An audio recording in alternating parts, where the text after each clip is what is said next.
नमस्कार, जय महाराष्ट्र मध्ये आपल्या सगळ्यांचं स्वागत। मी प्रसाद काथे। प्रतापगडावरच्या अफजुल्याच्या पसाऱ्याला शिंदे फडणवीस सरकारनं आटोपतं घेतलं आणि महाराष्ट्रात एकच वेगळ्या प्रकारची भावना निर्माण झाली। ही भावना होती ती म्हणजे इस्लामी आक्रमकांच्या अनावश्यक खुणांना या राज्यातून पुसलं जाईल या संदर्भातली। प्रतापगडावर अफजल खानाच्या थडग्याच्या निमित्तानं जे काही सुरू होतं ते निश्चितच कायदा संमत नव्हतं। त्या संदर्भातले कायद्याचे निर्देश स्पष्ट होते, पण आतापर्यंत ही कारवाई करण्याची हिम्मत दाखवली जात नव्हती। अखेरीस ती हिम्मत विद्यमान सरकारने दाखवली। त्यासाठीचं अतिशय सूक्ष्मतम नियोजन केलं आणि अफजुल्याचा पसारा आटोपता घेतला गेला। या सगळ्या घटनाक्रमामध्ये एक अत्यंत महत्त्वाची व्यक्ती पडद्यामागे कार्यरत होती। ती व्यक्ती आपल्या सोबत आहे। आपण स्वागत करूयात महाराष्ट्राचे सांस्कृतिक मंत्री, माजी अर्थमंत्री, भारतीय जनता पार्टीचे नेते सुधीर मुनगंटीवार यांचं। सुधीर भाऊ नमस्कार, आपलं या चर्चेमध्ये हार्दिक स्वागत। एक अत्यंत अभिमानास्पद बाब आपल्या सरकारच्या कार्यकाळात झालेली आहे, हे आम्ही अत्यंत ठामपणे मांडतो आहोत। आम्ही अफजल खानाचा उल्लेख अफजुल्या असाच करतो, कारण जो कोणी स्वराज्यावर चालून आला तो आपला शत्रू आहे, ही भावना आमच्यात कायम आहे। महाराष्ट्रात ती इतरांमध्येही जपली जावी हे सुद्धा आम्हाला वाटतं। आपल्या सरकारची भावना सुद्धा हीच आहे का? निश्चितपणे महाराष्ट्र हा फक्त या देशामध्ये देशाच्या जीडीपी मध्ये कॉन्ट्रीब्यूट करणारे एक राज्य नाही आहे, एक मोठा ऐतिहासिक वारसा या महाराष्ट्राला आहे।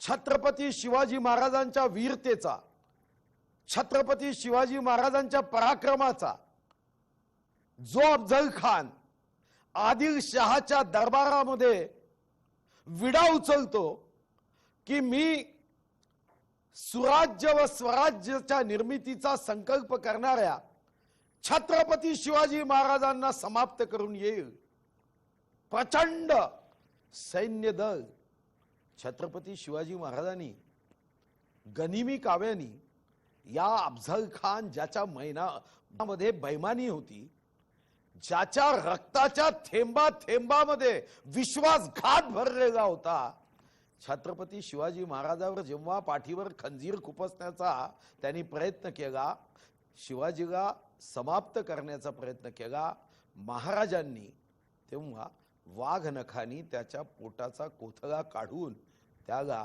महाराष्ट्राची ऊर्जा काय असते, महाराष्ट्राची शक्ती काय असते हे दाखवून दिलं।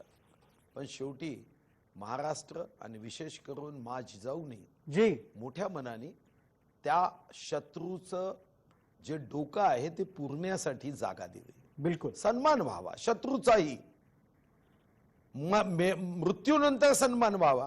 पण काय झालं, 29 जुलै 1953 ला या अफजल खानाचं उदात्तीकरण करण्याचं काम सुरू झालं। अफजल खानाची संदर्भात एक समिती तयार झाली आणि जशी काही या आदिलशहाचीच भूमी आहे अशा पद्धतीने अतिक्रमण सुरू केलं। आमच्यासाठी छत्रपती शिवाजी महाराज आदर्श आहे। या देशामध्ये आदर्श ज्यांनी राज्याचा त्याग केला, ज्यांनी जनतेसाठी लढा दिला, ते आदर्श राहिले।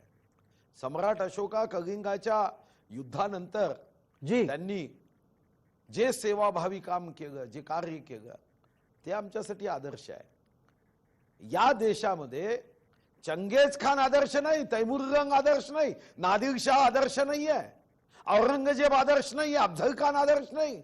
पण या विचाराचं उदात्तीकरण करणारे काही नतद्रष्ट लोक हे अतिक्रमण जर करत असेल तर आम्ही मनात विचार केला की अतिक्रमण हटवायचं सुप्रीम कोर्टाने आदेश दिलाय। अतिक्रमण हटलं। सुधीर भाऊ, अगदी याच निमित्तानं पुढचा माझा प्रश्न आपल्यासाठी असा आहे की जी कारवाई झाली ती बऱ्यापैकी गोपनीय राहिली शेवटच्या टप्प्यापर्यंत। त्याच्यासाठी आवश्यक ती सर्व तजवीज अतिशय सूक्ष्मतम पद्धतीने केली गेली।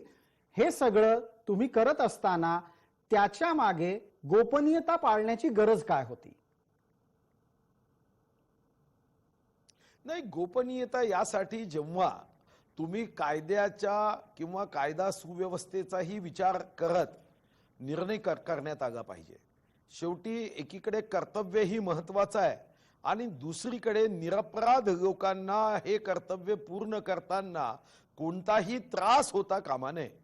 उद्या जर काही विषारी विचार असणारे लोक या अमृत महोत्सवी वर्षामध्ये कुठं गडबड करू नये यासाठी याचं योग्य शास्त्रशुद्ध नियोजन, यासाठी असणारा योग्य बंदोबस्त, जिल्हाधिकारी महोदयांशी सविस्तर या संदर्भातली चर्चा, विभागाने हे काम वेगाने करण्यासाठी वापरण्यात येणारी यंत्रसामुग्री याचं नियोजन करणं आवश्यक आहे. अन्यथा या ठिकाणी काही लोक ज्यांना या देशाशी काही घेणं देणं नाही, जे फक्त आणि फक्त या ठिकाणी मताचा किंवा धर्माचा विचार करतात, निरपराध लोकांना कोणताही त्रास होऊ नये, कायदा व सुव्यवस्थेची स्थिती ही नियंत्रणात राहिली पाहिजे, यासाठी याचा आराखडा 5 दिवस अगोदर योग्य पद्धतीने करण्याचा आम्ही निर्णय केला. आपण 5 दिवसापूर्वी याचं नियोजन केलं आणि तुमचा त्यामागचा विचार अतिशय स्पष्ट होता की जो कोणी या इतिहासाचं विद्रुपीकरण करतो त्याला तशा प्रकारची संधी पुन्हा मिळू नये. पण तुमच्या या कारवाईच्या नंतर हा सगळा प्रकार पुन्हा महाराष्ट्रात सुरू झालाय का, हा प्रश्न निश्चित सुधीर भाऊ विचारावा लागेल. निमित्त असं आहे की तिथे जी थडगी निघाली त्यातलं एक थडगं कुणाचं, दुसरं कुणाचं, तिसरं कुणाचं, चौथं कुणाचं, असे वेगवेगळे मुद्दे समोर यायला लागले आणि ब्रिगेडला अचानक कृष्णाजी भास्कर कुलकर्णी आठवावेत. कृष्णाजी भास्कर कुलकर्ण्यांचं थडगं असू शकतं असा एक अत्यंत अतर्क विचार केला जाऊ शकतो. या सर्व पार्श्वभूमीवर सरकार म्हणून एक थडगं निश्चित अब्जुल्याचं असू शकतं, इतर थडगी कोणाची आहेत याची तपासणी कशी होणार? याची तपासणी करण्याचे आदेश देण्यात आले आहे आणि याची तपासणी करून जे सुराज्याचे स्वराज्याचे शत्रू असतील त्यांची आठवण किंवा स्मरण असण्याची कुठेही दूर दूरपर्यंत आवश्यकता वाटत नाही आणि अतिक्रमण करून तर आवश्यकताच नाही. आणि या दृष्टीने त्याचाही अहवाल जेव्हा येईल तेव्हा योग्य निर्णय केला जाईल. सांगता आहात की प्राप्त स्थितीमध्ये आपण योग्य ते कारवाईचे आदेश दिलेले आहेत, पण या निमित्तानं सुधीर भाऊ आपल्यालाही लक्षात आलं असेल, महाराष्ट्राच्या सांस्कृतिक मंत्रिपदाची जबाबदारी घेतल्याच्या नंतर ही बाब अधिक प्रकर्षाने जाणवत असेल की या राज्याच्या, या देशाच्या सांस्कृतिक नकाशावर एका विशिष्ट विचारांचा पगडा राहावा म्हणून काही जण काम करतात का, आणि तसा पगडा न टिकावा याच्यासाठी सुधीर भाऊ संस्कृती रक्षक म्हणून काय करणार आहेत? आता साधारणतः पुढच्या 2 महिन्यामध्ये एक भारत श्रेष्ठ भारत या योजनेखाली आम्ही महाराष्ट्राच्या संदर्भातलं जे आपलं सांस्कृतिक धोरण आहे किंवा आमच्याकडे असणारी जी काही विरासत आहे, वारसा आहे, तो वारसा माझ्या दृष्टीने अतिशय महत्त्वाचा आहे, जो लोकांपर्यंत पोहोचवत आमचा जो जुना ऐतिहासिक सांस्कृतिक वारसा आहे तो आम्हाला प्रेरणा देणार आहे, ऊर्जा देणार आहे, उत्साह देणार आहे. आणि त्या दृष्टीने आजच आम्ही 4 तास एक मोठी बैठक घेतली आणि यामध्ये काही योग्य असे निर्णय केले आहेत ज्याचे चांगले परिणाम या सांस्कृतिक क्षेत्रामध्ये भविष्यामध्ये तुम्हाला दिसतील. आणि महाराष्ट्र हा नेहमीच संस्कृतीच्या संदर्भात, सांस्कृतिक वारशाच्या संदर्भात नेहमीच इतरांना दिशा देणारा राहिला आहे आणि त्या दृष्टीने आम्ही नियोजन करतो. जी सुधीर भाऊ, आपण सांगू इच्छित आहात की या संपूर्ण सांस्कृतिक वारशाला टिकवण्याचा तुमचा प्रयत्न आहे, पण या सगळ्या वाटचालीमध्ये आपल्याला लक्षात आलं असेल की अचानक अनेक ठिकाणाहून एकच शिवप्रेमींची मागणी येते, ती म्हणजे अशी की जशा पद्धतीची कारवाई प्रतापगडावर झाली तशाच पद्धतीची कारवाई ही राजांच्या आणि राज्यातल्या इतर किल्ल्यांवर सुद्धा व्हायला पाहिजे. विशाळगडावरचं अतिक्रमण आपल्याला ठाऊक असेल, प्रतापगडावरचं तर आपण कारवाईनी बाजूला केलं, रायगडावरचं अतिक्रमण आपल्याला ठाऊक असेल. राजांचे किल्ले अतिक्रमण मुक्त होणार आहेत का तुमच्या कार्यकाळात, तुमच्या राजवटीत ते पाहायला मिळणार आहे का? निश्चितपणे होईल. माझ्याकडे विशाळगडाच्या संदर्भातही निवेदन प्राप्त झालं. रायगडाच्या संदर्भामध्ये आमचा एक संकल्प आहे की 6 जून 2024 रोजी छत्रपती राजे शिवाजी महाराजांच्या राज्याभिषेकाला 350 वर्ष पूर्ण होतात आणि या दृष्टीनेही आम्ही विभागाला एक प्रस्ताव मंत्रिमंडळाच्या समोर मांडून मान्य करण्यासाठी तयार करतोय। माननीय मुख्यमंत्री महोदय, माननीय उपमुख्यमंत्री महोदय यांच्यासोबत चर्चा करून या महाराष्ट्रामध्ये सुदैवाने आमचा जन्म भारतात जागाच, पण भारतामध्ये सुद्धा या वीर पराक्रमी भूमीमध्ये आमचा जन्म जागा आणि या ठिकाणी अशा पद्धतीने छत्रपती शिवाजी महाराजांच्या पवित्र सान्निध्याने पवित्र झालेल्या अशा गड किल्ल्यांवर जर स्वराज्याचे सुराज्याचे शत्रू हे अशा पद्धतीने अतिक्रमण करत त्या पवित्र भूमीला अपवित्र करण्यासाठी त्यांनी जर हे अतिक्रमण केलं असेल तर निश्चितपणे विभाग म्हणून येणाऱ्या कालावधीमध्ये अशी अतिक्रमणं हे चर्चेतून संवादातून आणि कधी कधी कायद्याच्या चौकटीत हटवण्याचाही प्रयत्न केला जाईल। पण सुधीर भाऊ, मंडळी कोण आहेत जी अशा प्रकारच्या अतिक्रमणांच्या पाठीशी आहेत? ही कुठली राजकीय शक्ती आहे की ही या अशा प्रकारच्या अतिक्रमणांना आर्थिक, राजकीय, सामाजिक पाठिंबा देते?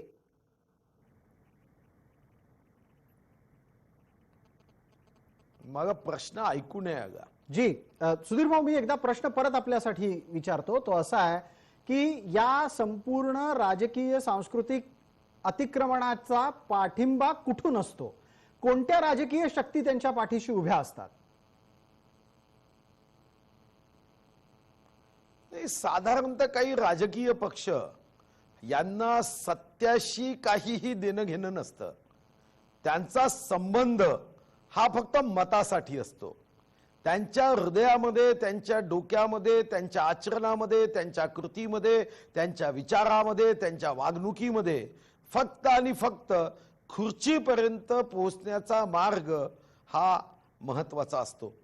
पण अशा प्रसंगात काही शक्ती मग डोळेझाक करतात, मुद्दाम अप्रत्यक्षपणे अशा सर्व कृतीला प्रोत्साहन देतात, कारण या प्रोत्साहनाच्या मागे स्वार्थ असतो, तो खुर्चीचा, सत्तेचा, निवडणुकीच्या विजयाचा।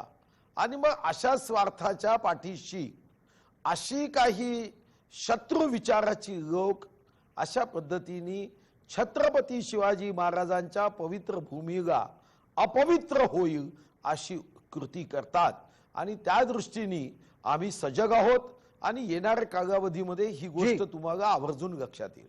पण सुधीर भाऊ, त्यातल्या एका घटकाबरोबर तुम्ही 5 वर्ष सत्तेत होतात आणि तोच घटक गेली 2.5 वर्ष मुख्यमंत्री पदाच्या निमित्तानं पूर्णपणे राज्य करत होता। त्यांना ही हिंमत का नसेल दाखवता आली जी आत्ताच्या घडीला प्रतापगडाच्या निमित्तानं तुम्ही दाखवली, तुमच्या सरकारनं दाखवली?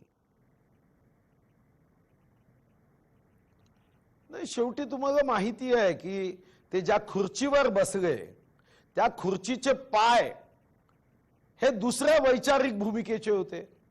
भीती एकच होती की जर अशा पद्धतीने आपण कृती केली तर ज्या खुर्चीवर आहोत त्या खुर्चीचे पाय जर निघून गेले तर इजा व्हायची सत्तेला किंवा आपल्या खुर्चीला धक्का पोहोचायची भीती आहे, म्हणून त्यांनी दाखवली नाही, एवढाच विषय आहे।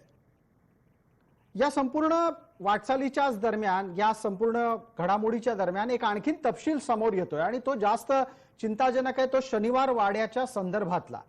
काही जणांच्या डोळ्यामध्ये शनिवार वाडा खूपच असतो कारण तो पेशव्यांचा आहे, पण त्याच शनिवार वाड्यामधला एक थडगं हे आता नवा वाद जन्माला घालतंय। तुमच्यापर्यंत हा विषय पोहोचला असेल। हे थडगं कोणाचं याचा काही तपशील नाही। जो तपशील दिलाय तो संदर्भहीन आहे आणि तो योग्य पद्धतीने इतिहासात नोंदलेला सापडत नाही। अशा अनेक ठिकाणी गोष्टी सुरू आहेत। याला लँड जिहाद असं म्हटलं जातं। लव जिहादची प्रकरणं डोळ्यासमोर असताना सांस्कृतिक मंत्री या नात्यानं ऐतिहासिक वारशांच्या, वास्तूंच्या आसपास सुरू असलेला हा लँड जिहाद सुधीर मुनगंटीवार कसा थांबवणार आहे? नाही, आज बघा या संदर्भात काही माहिती एका निवेदनाच्या माध्यमातून काही राष्ट्रभक्तांनी, देशभक्तांनी, छत्रपती शिवाजी महाराजांवर प्रेम करणाऱ्या शिवभक्तांनी दिली। आयुक्त महोदय आणि जिल्हाधिकारी महोदय यांना मी सूचना करणार आहे की या संदर्भातली पूर्ण तपशिलासहित सत्यस्थिती, वस्तुस्थिती आणि वस्तुनिष्ठ अहवाल तयार करा आणि त्यासाठी आवश्यक असेल तर या संदर्भातलं संशोधन करण्याची आवश्यकता काही वाटल्यास संशोधकाकडून करा, पण अशा पद्धतीने कुठंतरी एखादा चबुतरा उभा करायचा, कोणाचं तरी हे चबुतरा आहे, कबर आहे असं सांगायचं, त्याचं उदात्तीकरण करायचं, मग पता सांगायचा की हे तर शत्रू आहे, हा सुराज्याचा शत्रू आहे, हा छत्रपती शिवाजी महाराजांचा शत्रू आहे, म्हणजेच महाराष्ट्राचा आणि देशाचा शत्रू आहे, आणि त्याच्या कबरीवर जाऊन चादर चढवायची, फुगं व्हायची आणि तेही अतिक्रमण करून. तर मला वाटतं की या दृष्टीने सरकार सजग राहील. आपण सांगताय की शनिवारवाड्यातल्या थडग्याच्या संदर्भातली ही तुमची कारवाई सुरू झालेली आहे, तुम्ही अहवाल मागवलाय, पण ही सगळं कागदोपत्री घोड्यांमध्ये कागदोपत्री विषयांमध्येच अडकून राहील?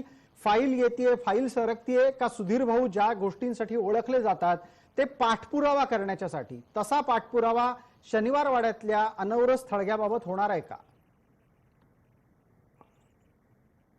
निश्चितपणे पाठपुरावा होईल. मी 16 मार्च 1995 निवडून आलो तेव्हापासून एखादी गोष्ट हाती घेतली तर ती पूर्ण केली पाहिजे हा माझा आग्रह असतो. आपल्यालाही माहिती आहे की पुणे विद्यापीठाचं नाव क्रांतिज्योती सावित्रीबाई फुले करण्याचा विषय असेल किंवा राष्ट्रसंत तुकडोजी महाराजांचं नामकरण नामविस्तार नागपूर विद्यापीठाचा असेल, गोंडवाना विद्यापीठ असेल किंवा गोवंश म्हणजे प्राणीरक्षण बिल जे मंजूर झालं ते गेले अनेक वर्ष मंजूर होत नव्हतं, त्याचा पाठीमागे लागून त्याला यशस्वीपणे मंजुरी आणणे, असे अनेक विषय मी सांगू शकतो की पाठपुरावा केला ते हे प्रश्न सुटतात. याही गोष्टीचा पाठपुरावा निश्चितपणे या महाराष्ट्रावर प्रेम असणारा एक शिवभक्त म्हणून मी निश्चितपणे करेन. आपण आश्वासन देत आहात, वेळेची मर्यादा निश्चित लक्षात आहे माझ्याही. आपल्याला आणखीनही काही प्रश्न विचारायचे आहेत, त्यानिमित्तानं पटकन एक पुढचा मुद्दा उपस्थित करतो. तो असा आहे की थोड्या वेळापूर्वी आपण अब्जुल्याच्या कबरीच्या निमित्तानं उदात्तीकरणाचा जो प्रयत्न झाला त्यासाठी एक समिती स्थापन झाल्याचा संदर्भ दिलात. आमच्याकडे या निमित्तानं एक तपशील आहे, तो मी आपल्याला जबाबदारीने सांगतो, त्याची खातरजमा तुम्ही करा आणि निश्चित त्या अनुषंगाने पुढील कारवाई करा अशी आमची आपल्याला विनंती आहे. ती अशी आहे की प्रतापगडावर जी अनवरस थडगी आहेत त्यातली 2 थडगी ही त्या समितींच्या मधल्या 2 व्यक्तींची आहे आणि त्याचा जर तपशील तुम्ही काढायला गेला तर आमची माहिती अशी आहे की त्यातला एक संदर्भ हा भेंडी बाजार मुंबई परिसरातला आहे, पण दुसरा संदर्भ हा थेट पाकिस्तानाशी जोडला जातोय. याचा तपशील आपण घ्यावा आणि तात्काळ कारवाई करावी अशी आमची शिवप्रेमी या नात्यानं आपल्याला विनंती आहे. सुधीर भाऊ, नक्की या संदर्भात माहिती घेऊन जे योग्य आहे ते करण्याची जबाबदारी मंत्री म्हणून माझ्यावर आहे आणि मी निश्चितपणे ती जबाबदारी पूर्ण करेन. बिलकुल. आताच्या घडीला हे सगळं प्रकरण सर्वोच्च न्यायालयात असल्यानं आपण थोडीशी सावध भूमिका घेताय, हे स्वाभाविक आहे. पण एक प्रश्न आवर्जून विचारावा वाटतो आणि तो असा की ब्रिगेड म्हणताय कृष्णाजी भास्करचं ही थडगं असू शकतं का, याच्यावर आपण उत्तर देऊ इच्छिता आणि मंत्री म्हणून आपली भूमिका काय आहे की अशा प्रकारच्या घटना होऊ शकतात का? नाही, मी जसं सांगितलं माझी भूमिका स्पष्ट आहे. कायदा सुव्यवस्था व कायद्याच्या चौकटीमध्ये सरकार आपलं काम करेल. जिथं कुठं योग्य आवश्यकता असेल तिथं संशोधन करेल आणि संशोधनाच्या माध्यमातून त्याच्या आधारावर या संदर्भातले निर्णय हे निश्चितपणे केले जाईल. मी आपल्या माध्यमातून मी आपल्याला धन्यवाद देईल की जनतेशी संवाद करण्याची संधी आपण मला दिली आणि मी महाराष्ट्राच्या जनतेला आश्वस्त करेन की या संदर्भामध्ये आमचा विभाग वेगाने काम करण्याचा संकल्प घेऊन करतोय.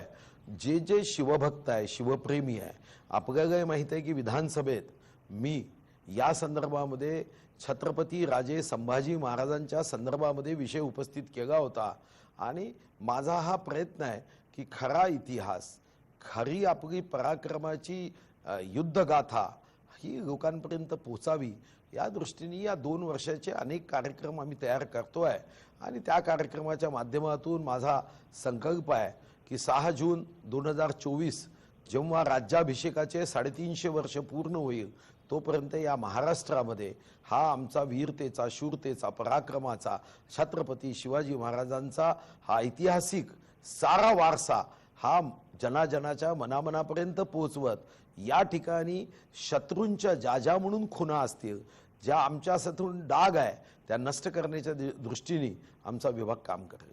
अगदी या निमित्तानं आपलं सरकार अधिक एक पाऊल पुढे टाकतंय आणि त्यात आता शिवप्रतापाचा देखावा उभा राहणार आहे। त्याचबरोबर जिथे जिथे पर्यटकांना जाण्याची संधी आहे तिथे छत्रपतींचा इतिहास सांगितला जाणार आहे। हे सगळं करायला उशीर झाला का? मला वाटतं की कोणत्याही कामाला उशीर झाला असं न समजता ज्या क्षणी मनात एखादी कल्पना येत असेल ती पूर्णत्वास नेली पाहिजे असं मला वाटतं। आणि छत्रपती शिवाजी महाराजांच्या राज्याभिषेकालाही पुढच्या 6 जून 2024ला 350 वर्ष पूर्ण होत आहे। त्याचं स्मरण करत अनेक आपल्याला कल्पना योजना पूर्णत्वास नेऊन हा महाराष्ट्र हा आर्थिक दृष्टिकोनातून जसा संपन्न आहे तसं सांस्कृतिक दृष्टिकोनातून पराक्रमाच्या दृष्टिकोनातूनही संपन्न आहे। भारतरत्नाची यादी मी वाचत होतो। महाराष्ट्रामध्ये उत्तर प्रदेशच्या खालोखाल भारतरत्नाची संख्या ही महाराष्ट्रात आहे। हे तुमच्या माझ्यासाठी सर्वांसाठी आदरणीय बाब आहे। मला वाटतं की या सर्व गोष्टी पोहोचवण्यामध्ये उशीर झाला की नाही हे महत्त्वाचं नाही, पण ज्या क्षणी मनात विचार आला त्या क्षणी लोकांपर्यंत हे पोहोचवण्यासाठी सरकारमधून काम झालं पाहिजे हे मला वाटतं आणि त्या दृष्टीने मोठी योजना आम्ही तयार करतोय। सुधीर भाऊ, आपण आता बोलता बोलता भारतरत्न आणि त्या अनुषंगानं उल्लेख केलेत। एक नवा आणि ताजा वाद हा भारतरत्नाच्या निमित्तानं स्वातंत्र्यवीर सावरकरांच्या बाबतीत समोर आलाय। आपण सांस्कृतिक मंत्री आहात, ही जबाबदारी आपल्या बऱ्यापैकी खांद्यावर आहे। सावरकरांना भारतरत्न का मिळत नाही असं ते लोक विचारतायत जे सत्तेत होते तेव्हा त्यांनी संजय राऊतांना पद्मश्री आणि माधुरी दीक्षितला पद्मभूषणचा प्रस्ताव पाठवला होता, पण सावरकरांना काही भारतरत्नचा प्रस्ताव दिला नव्हता। आपल्या सरकारचा विचार हा सावरकरांना भारतरत्न देण्याबाबतीत काय आहे? नाही, याची माहिती मग असू शकत नाही, कारण हा निर्णय देशस्तरावर होतो। हे खरं आहे की स्वातंत्र्यवीर सावरकरांना भारतरत्न द्यावं, क्रांतिज्योती सावित्रीबाई फुले आणि महात्मा ज्योतिराव फुलेंना भारतरत्न द्यावं, राष्ट्रसंत तुकडोजी महाराजांना भारतरत्न द्यावं, असे अनेक प्रस्ताव विधानसभेत मी स्वतः व्यक्तिगत मांडले आहे। आणि म्हणून जे ठराव मी मांडलेत ते केंद्र सरकारकडे गेले आहेत, पण का देण्यात आलं नाही याचं उत्तर तर माझ्यापेक्षा असण्याचं कारण नाही। त्याचे निकष, त्याचे नियम, या संदर्भातल्या निर्णयामध्ये असणाऱ्या भूमिका याची माहिती व्यक्तिगत मला नाही। जी, जाता जाता शेवटच्या टप्प्यामध्ये चर्चेतला एक राजकीय मुद्दा असा आहे तो सावरकरांच्या बदनामीचा। सावरकरांची बदनामी काही थांबलेली नाही आणि राहुल गांधी त्यामध्ये नेहमीच अग्रक्रमावर राहिलेले आहेत। ते अग्रणी असतात, सावरकरांची अत्यंत आक्षेपार्ह पद्धतीमध्ये ते बदनामी करतात। आत्ताही तेच सुरू आहे। या सगळ्यातून राहुल गांधींचा काही फायदा होतो का काँग्रेसचं सर्वाधिक नुकसान होत आहे?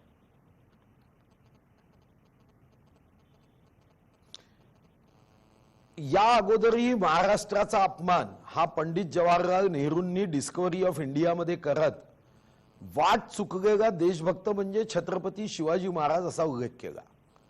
स्वातंत्र्यवीर सावरकरांच्या संदर्भातही महाराष्ट्राचा अवमान करण्याचं काम काँग्रेस करत आहे आणि महाराष्ट्र हे सदैव स्मरणात ठेवेल। आपल्याला आठवत असेल की स्वर्गीय हिंदू सम्राट बाळासाहेब ठाकरे यांनी हातामध्ये कधी जोडा घेतला असेल तर तो मणिशंकर अय्यर याच्या स्टॅच्यूला मारण्यासाठी घेतला, कारण स्वातंत्र्यवीर सावरकरांचा अवमान आणि अवमानजनक वक्तव्य केलं होतं। हा महाराष्ट्राचा अवमान आहे। आज मंत्रिमंडळाच्या बैठकीत माननीय मुख्यमंत्री व माननीय उपमुख्यमंत्री या दोघांनीही महाराष्ट्राच्या जनतेची जी भूमिका आहे ती व्यक्त करत या घटनेचा निषेध आम्ही केला आहे। मंत्रिमंडळाच्या बैठकीमध्ये राहुल गांधींनी स्वातंत्र्यवीर सावरकरांबद्दल जे असत्य कथन केलं, अवमानजनक कथन केलं आणि जी काँग्रेस आतंकवाद्याला फाशी देऊ नका असा दयेचा अर्ज घेऊन गेली ती मात्र ने मजसी ने परत मातृभूमीला स्वातंत्र्यवीर म्हणून त्यांनी अनेक लोकांना दिशा दिली, त्यांना देशासाठी जगण्याची आणि मरण्याची प्रेरणा दिली, शहीद होण्याची प्रेरणा दिली, हसत हसत फासावर जाण्याची प्रेरणा दिली।